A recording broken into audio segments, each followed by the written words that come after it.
Well, hello everyone, and welcome back to the Confident Advisor Practice Podcast. My name is Adam Figura. What's stopping most financial advisors from scaling? It's not marketing, it's capacity. Today's guest, Jon Randall, is the founder of XFA, Extraordinary Financial Advisors, where he helps overwhelmed advisors scale smarter by optimizing clients, fixing bottlenecks, and building teams that run without them. Jon's clients include Barron's top 100 firms and multi-million-dollar practices across the United States.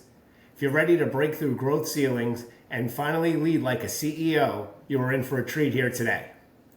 Jon is going to discuss top constraints, stalling advisor growth, and how you fix the bottlenecks. With that, let's get started.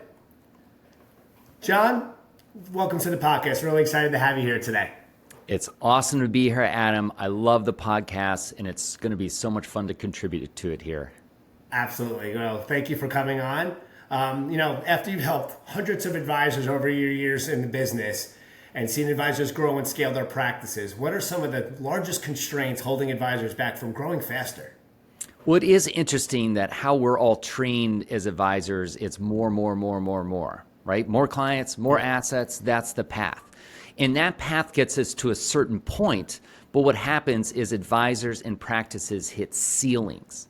So there's a lot of ceilings being hit. And you look at industry studies like Investment News is one of my favorites. Investment News reports that financial advisor practices are getting filled up. America really wants advisors. The demand is increasing. And when we have that mentality of just quantity, that it's more, it's inevitable that it gets filled up. But the ones that are growing fastest are focused more on quality. So they're looking at who are the right clients we can help. How can we increase revenue per client? How can we do more with less people and duplicate those people? They're actually growing faster. So it's not just what we see working with many hundreds of advisors as a consulting firm. It's in these industry studies too. I mean, Investment News says it's happening that advisors are getting clogged up, but the best are thinning out their books, they're increasing pricing. And my favorite study is this McKinsey study that came out in February 2025. There'll be a 100,000 advisor shortage by the year 2034. I mean, oh my gosh. So you've got increasing demand, you've got supply that's going to go down.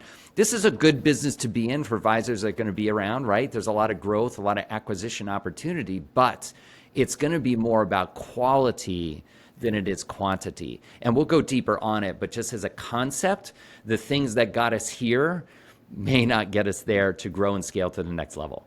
No, I like that a lot. And I read that study as well. And I have a big passion in the next gen part of this business. And I work with a lot of them still in my day-to-day job.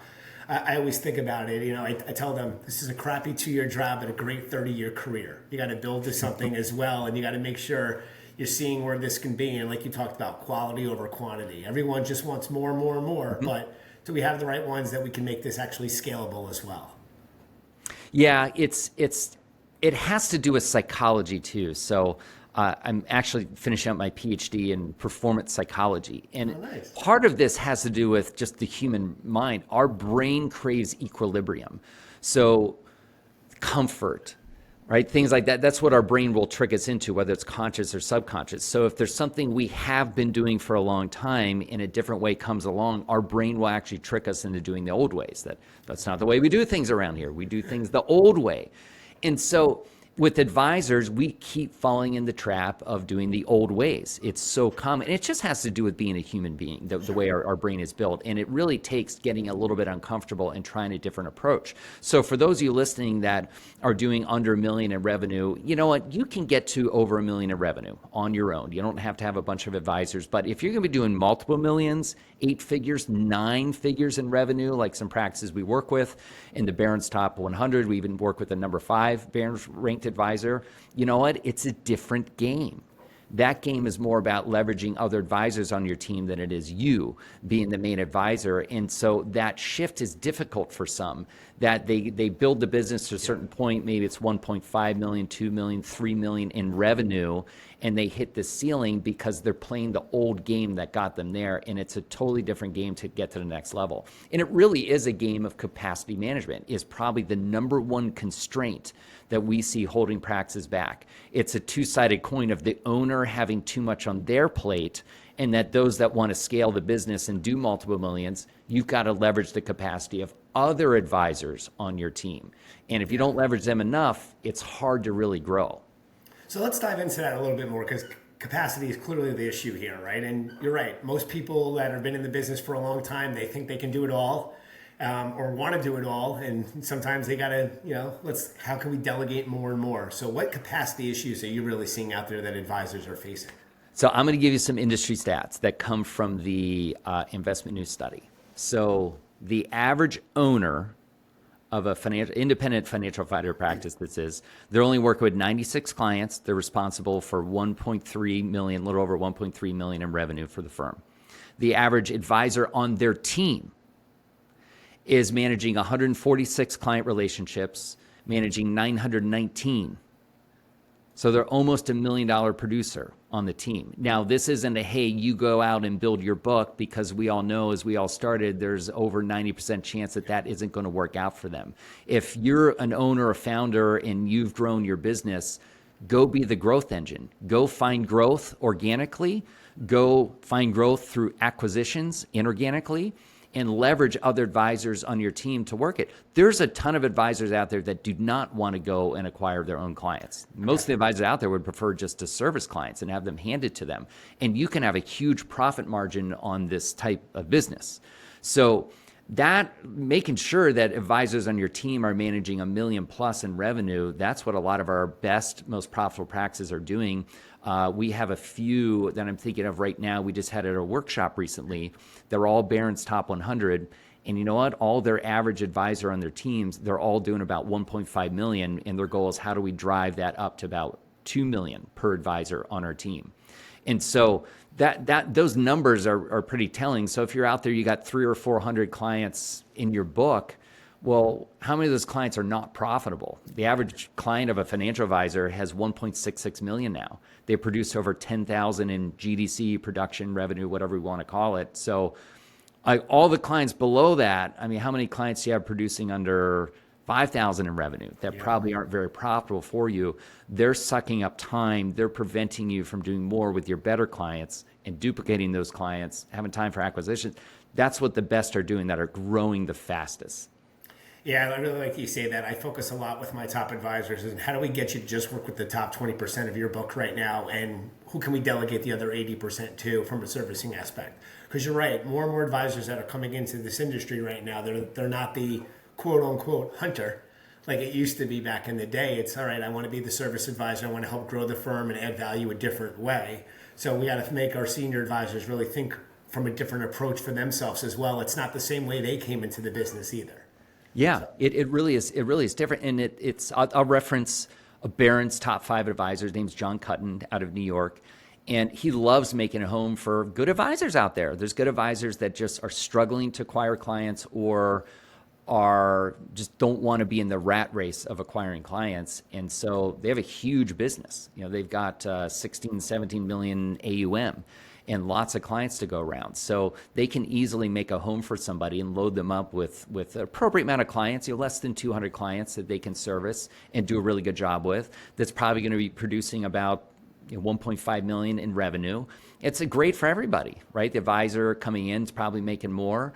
There's a nice profit margin from a business standpoint, which gives them more firepower to go grow even more, hire more people, and have even more acquisitions. So that's the scaling game.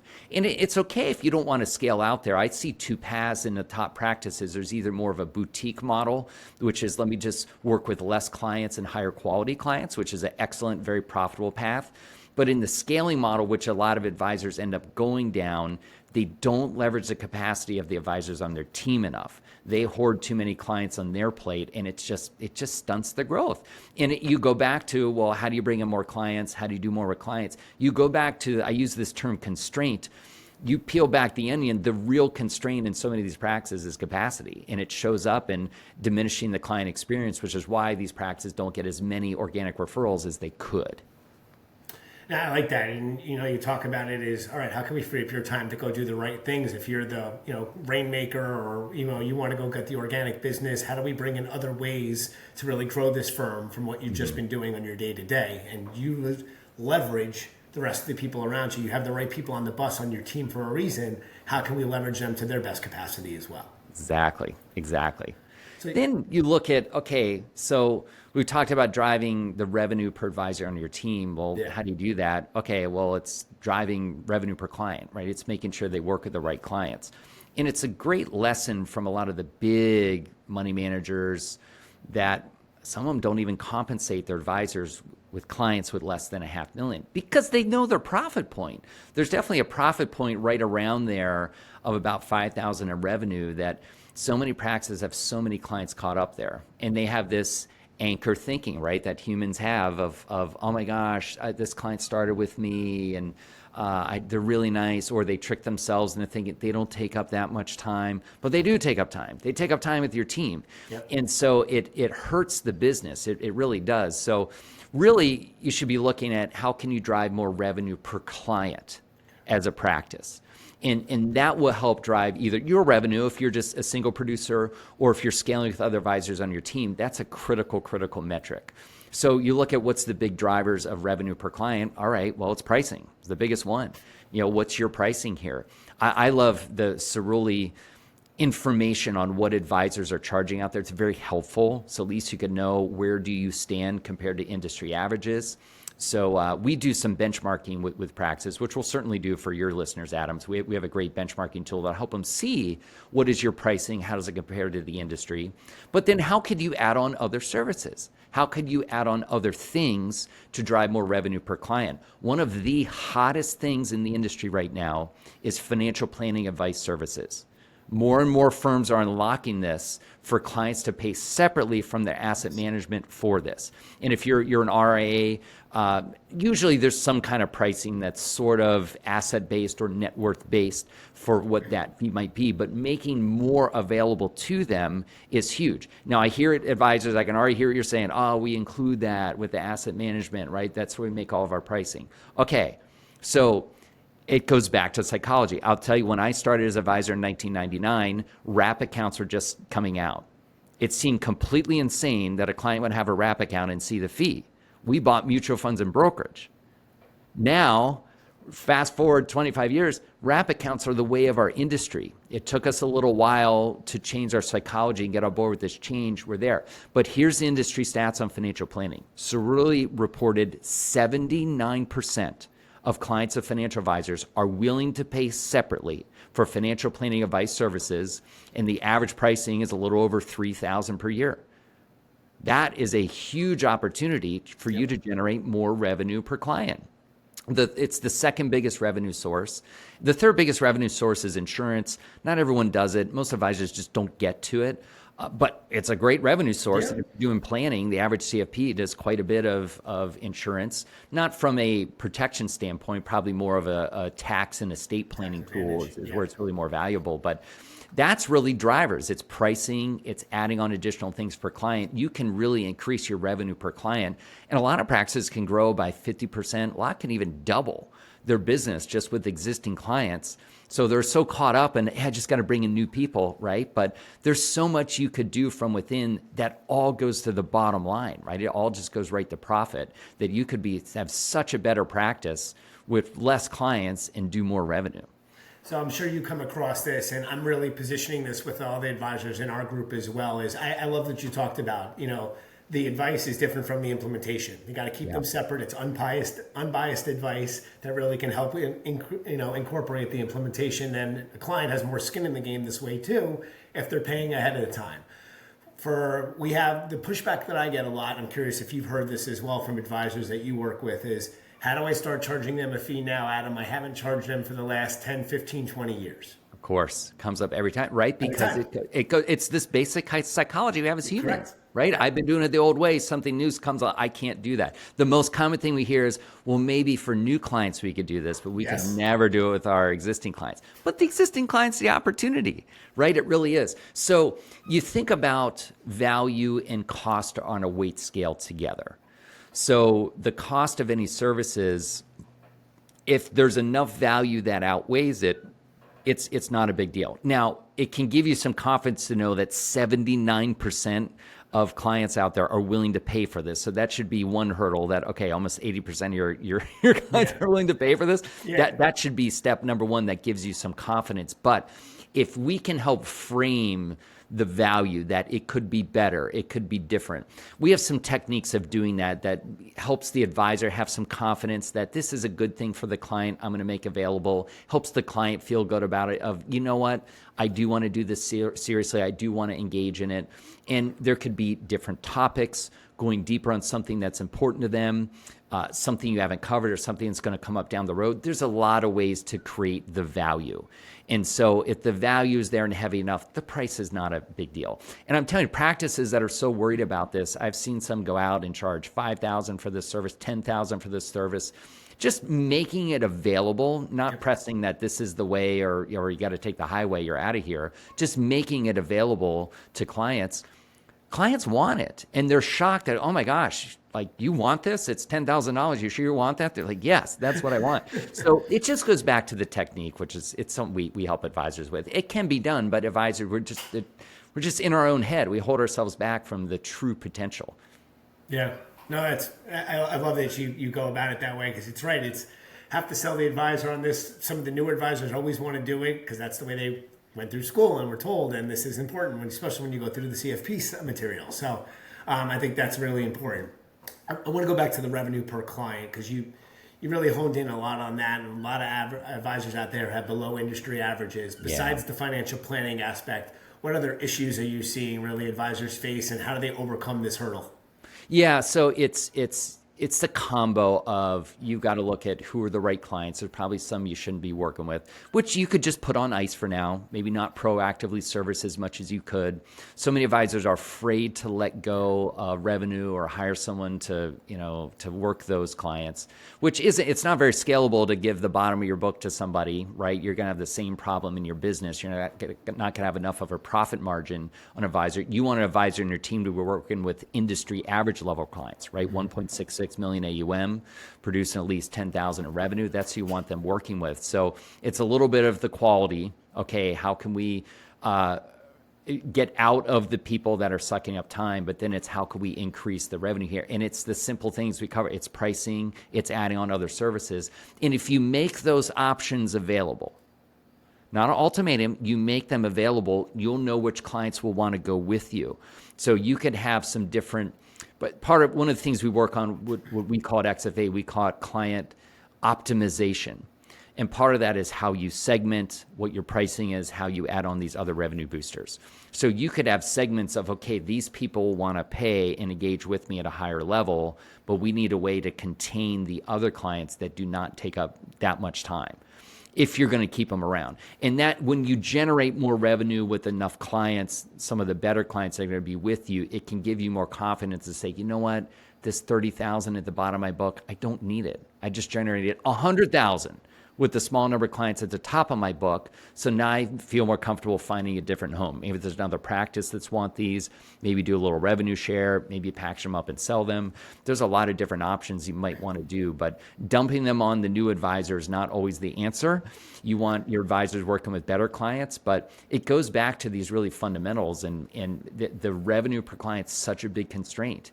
And it's very common in the industry. There's a smaller number of the boutique firms that have constantly moved up market and are working with high quality clients. But you look at just how many clients you have producing less than 5,000 in revenue, we've got to find a way to move them up or find a different way to work with them. I like that. How are you seeing from some of the ones that are struggling with this, that are, all right, they're open to the change, they're ready to move forward? How do you see them attracting some of the new clients with this approach? Yeah, so the fastest path to new clients is through the existing clients. So we have so many people come to us and say, well, just show us how to get new clients. It'll solve all my problems if I have all these new clients, right? Just show me how to get an acquisition. It'll solve all my problems. But you got to fix the constraints in order. Then you have to fix client optimization. Once you optimize, this happened like within a couple of months, advisors just start getting referrals. You look at where new clients are coming from in the industry. And I love this. This comes from the Oxley Institute. 73% of new clients of advisors are coming from a referral from existing client. 24% are coming from a referral from another professional, especially CPAs. 3% all other methods combined. So maybe just go in on the one that's most likely to produce your results, and the path is through your existing clients.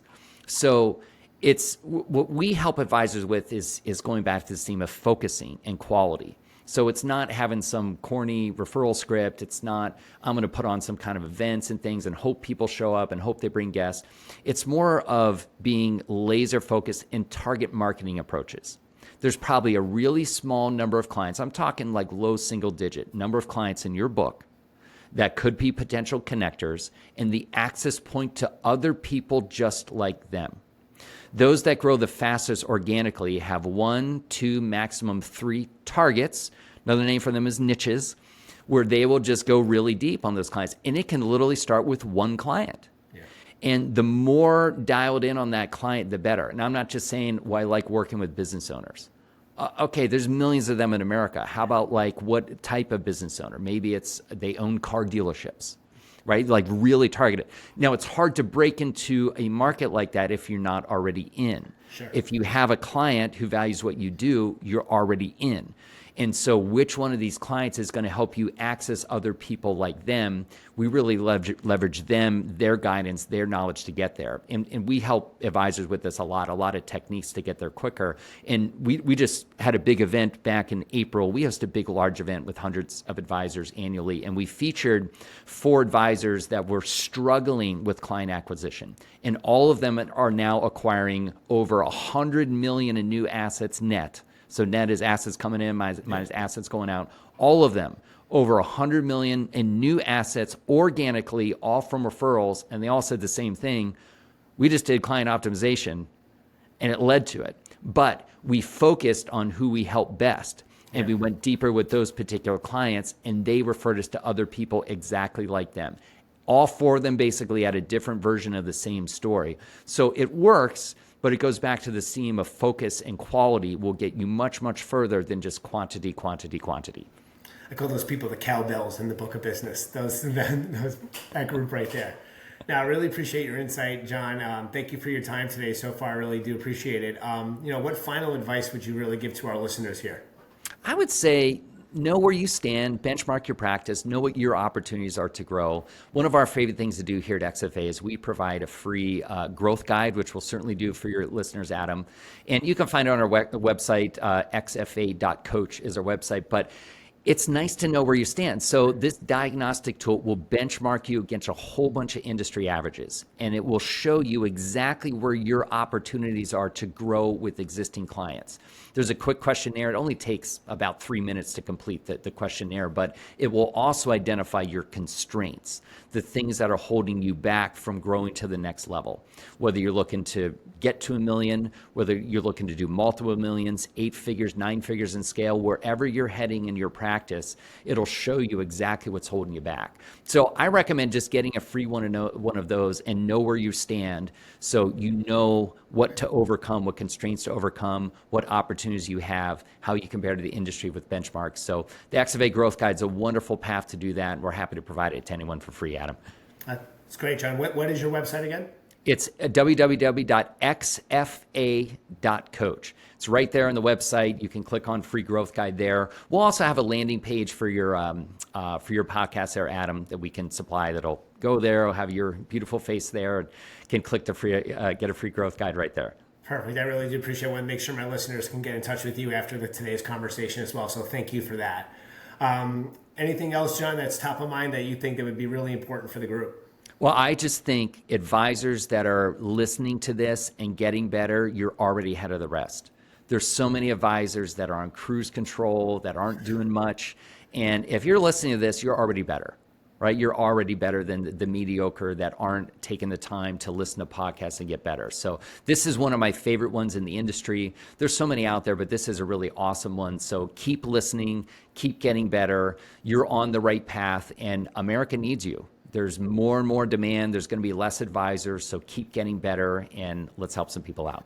Great. Well, thank you so much for your time today, Jon. We really do appreciate it. Thank you to all of our listeners for joining, and thank you for joining the Confident Advisor Practice Podcast. Have a great day, everybody. The views depicted in this material are for information purposes only and are not necessarily those of Cetera Advisors, LLC. They should not be considered specific advice or recommendations for any individual. Neither Cetera Advisors, LLC nor any of its representatives may give legal or tax advice. Pete Bush, Bill Bush, and Andy Bush are registered representatives offering securities and advisory services offered through Cetera Advisors, LLC, member FINRA SIPC, a broker-dealer and registered investment advisor. Adam Figura is a registered administrative assistant of Cetera Advisors, LLC, member FINRA SIPC. Today's guest is not affiliated or registered with Cetera Advisors, LLC. Any information provided by our guest is in no way related to Cetera Advisors, LLC or its registered representatives. Cetera is under separate ownership from any other named entity. 15015 Jamestown Boulevard, Suite 100, Baton Rouge, Louisiana, 70810.